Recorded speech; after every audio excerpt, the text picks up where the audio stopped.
Hello student, welcome to our channel Rohit Shah study. तो आज हम बात करेंगे साबुनीकरण सोपोनिफिकेशन के बारे में बात करेंगे कि ये कैसा होता है। साबुनीकरण अभिक्रिया को क्या होती है, इसके बारे में टिप्पणी लिखने के लिए आता है। क्लास 10th विज्ञान की यदि तैयारी कर रहे हैं आप, क्लास 10th में किसी भी टॉपिक के बारे में आपको कोई भी दिक्कत है तो आप हमें कमेंट बॉक्स में बता सकते हैं, उसका वीडियो आप सोल्यूशन पा सकते हैं।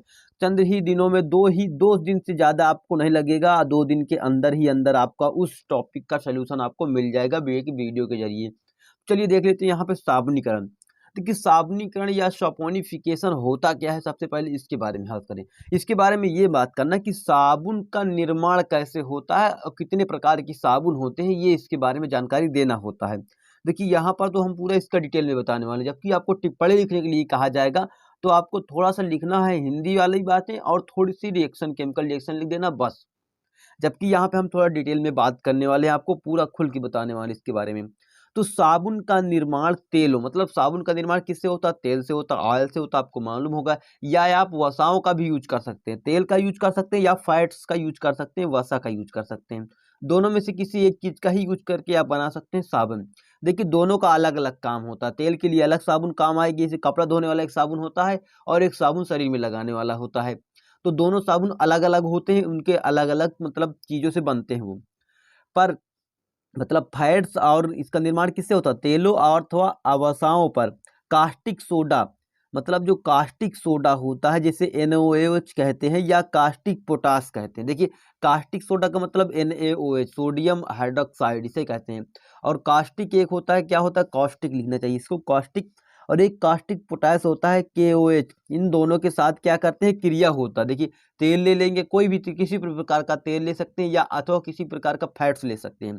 उसमें क्या होगा? उसमें हम कास्टिक सोडा अथवा मतलब इन दोनों में से किसी एक की भी अभिक्रिया करवा देंगे तो हमें क्या मिल जाएगा? साबुन मिलेगा।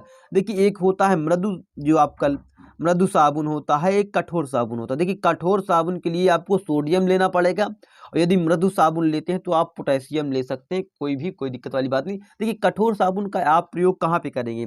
अपने शरीर के लिए करेंगे, ठीक। कपड़े धोने के लिए आप कठोर साबुन का प्रयोग करेंगे।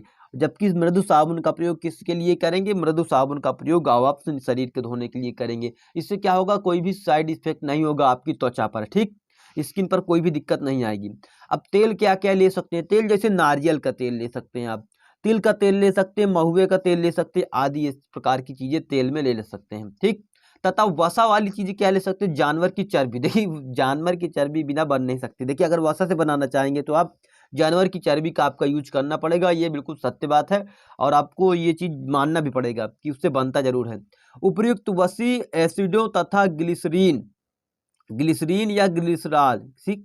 दोनों में से मतलब दोनों का एक ही नाम है, ग्लिसरीन या ग्लिसरॉल के संयोग से बने यौगिक होते हैं, मतलब जिन्हें ग्लिसराइड कहते हैं, ग्लिसरॉल राइड कहते हैं, ठीक। ग्लिसराइड कहते हैं। ग्लिसराइड्स क्या होता है मतलब कहते हैं? देखिए सबसे पहले आपको क्या लेना है? साबुन या तेल ले लेना है, सॉरी तेल या कोई प्रकार का वसा ले लेना है। ऑयल्स या फैट्स ले सकते हैं, उसको कास्टिक सोडा या कास्टिक पोटास के साथ क्या करवाएंगे? क्रिया करवाएंगे। अब तेल कौन कौन से हो सकते हैं इसके बारे में जानकारी देना है कि नारियल का तेल, तिल का तेल, महुआ का तेल। तथा वसा में आप क्या ले सकते हैं? जानवर की चर्बी ले सकते हैं, ठीक। उपर्युक्त वसी एसिड को ग्लिसरीन या ग्लिसरॉल के साथ संयोग करके, मतलब इसके साथ अभिक्रिया करके ग्लिसराइड बनाते हैं, ठीक। उसे क्या कहते हैं? ग्लिसराइड कहते हैं। तो चलिए यहाँ पे इसके अभिक्रिया का एक उदाहरण दे लेते हैं, आपको कैसे अभिक्रिया करवाना। सबसे पहले आपको क्या लेना? तेल या वसा, दोनों में से एक चीज लिखना है। वसी ग्लिसराइड होना चाहिए। क्या होना चाहिए? ग्लिसराइड, ठीक। ये क्या होना चाहिए? ग्लिसराइड होना चाहिए। अब उसकी किसके साथ अभिक्रिया करवाएंगे? क्षार के साथ। देखिए क्षार यहाँ पर कौन सा यूज हो रहा है? क्षार आप जान सकते हैं कि क्षार के लिए आप NaOH ले सकते हैं या तो आप कास्टिक सोडा ले सकते हैं। देखिए कास्टिक सोडा या कास्टिक पोटास ले सकते हैं, दोनों में से एक चीज। इसके साथ आप क्रिया करवा के आप क्या बनाएंगे? यहाँ पर आप साबुन बनाएंगे, ठीक। पहले तो साबुन बनेगा जिसे आप सोडियम पामीटेट कहेंगे। सोडियम पामीटेट ही साबुन का मतलब एक रासायनिक नाम होता है। और ग्लिसरॉल बनेगा। तो चलिए अभिक्रिया को भी देख लेते हैं उदाहरण देकर। तो अभिक्रिया कुछ इस प्रकार से आपकी होने वाली है। तो अभिक्रिया में सबसे पहले ये देखेंगे कि ये चीज आपको याद करना पड़ेगा। तो यहाँ पे लिखा CH2 क्यों लिखा है और यहाँ पे CH क्यों लिखा है, यहाँ CH2 क्यों लिखा है, ये बारे में जानकारी लेंगे। देखिए ये पूरा का पूरा यहाँ से लेकर यहाँ तक पूरा मैच कर रहा है। देखिए ये चीज को आपको एक बार याद कर लेंगे तो आप सभी में उसी प्रकार लिखेंगे, कोई दिक्कत वाली बात नहीं है यहाँ तक। पर यहाँ पर 2 लिखा है, यहाँ पे एक भी नहीं, 1 लिखा है, यहाँ पर 2 लिखा है, मतलब अभी 2 जगह 2 लिखा है, यहाँ पर कुछ नहीं लिखा, कुछ नहीं लिखा है, मतलब 1 लिखा है। तो देखिए कार्बन जब होता है कार्बन टेट्रा वैलेंसी रखता है, 4 मतलब चारों कोण मतलब 4 हाइड्रोजन को रख सकता है। इसकी संयोजकता कितनी होती है? 4 होती है। तो अब 4 को यहाँ पे देखेंगे तो 4 कहाँ-कहाँ देखो, यहाँ पे कार्बन के साथ कितने जुड़ेंगे? एक तो ये बॉन्ड हो गया, दूसरा बॉन्ड इसके साथ हो जाएगा, तीसरा ये, मतलब यहाँ पर 2 क्यों लिखा है? क्योंकि एक कार्बन ये हो गया और 2 ये हो गए।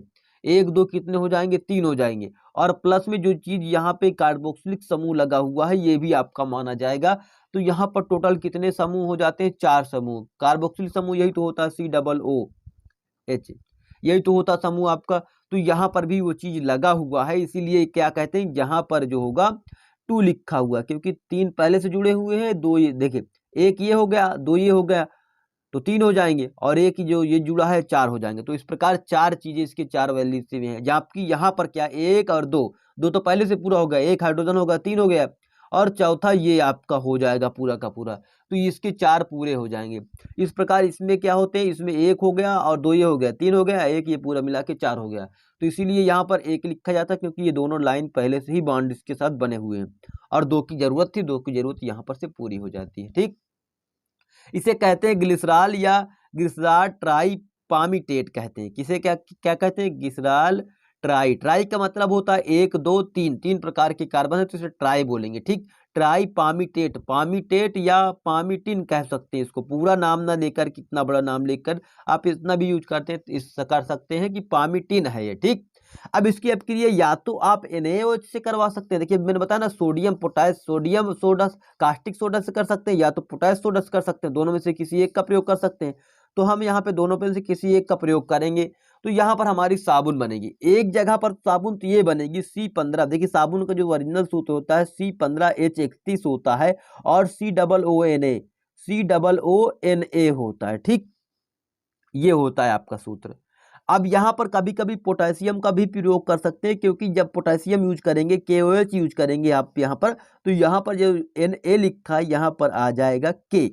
ठीक, यहाँ पर मैंने इसलिए ऑब्लिक में लगाकर K को लिखा है, ऑब्लिक में लगाकर KOH को भी लिखा है। ठीक, यहाँ पर भी 3 का ही यूज किया जाएगा, कोई बड़ी बात नहीं है, वो चीज आपके लिए जानना। तो यहाँ पर क्या करेंगे, सोडियम पामीटेट कहेंगे, पर इसके बाद में क्या कहेंगे, पोटेशियम पामीटेट कहेंगे।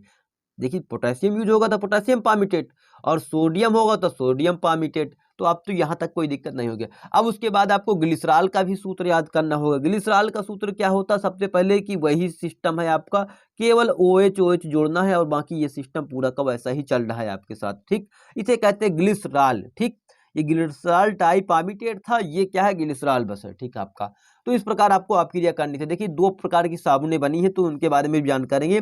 देखिए साबुन, सोडियम लवणों के कठोर साबुन, मतलब सोडियम लवण को कठोर साबुन कहते हैं, हार्ड सॉप कहते हैं। जैसे कि आपका बना C15H31 और COONA, तो ये सोडियम वाली जो बनी है आपका, ये कठोर साबुन है। इसका प्रयोग हम किस में करेंगे, मतलब कपड़े धुलने के लिए, या कोई भी कठोर चीजों को धुलने के लिए, मतलब जो ज्यादा गंदी है उसको धुलने के लिए हम करेंगे।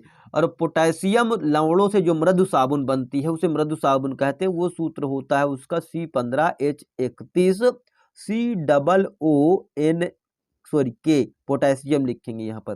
तो इस प्रकार ये आपका साबुनीकरण सॉपोनिफिकेशन आपका पूरी तरीके से कंप्लीट हुआ। चलिए फिर से एक बार इसका रिवीजन कर लेते हैं, ताकि आपको कोई भी दिक्कत इसमें ना हो।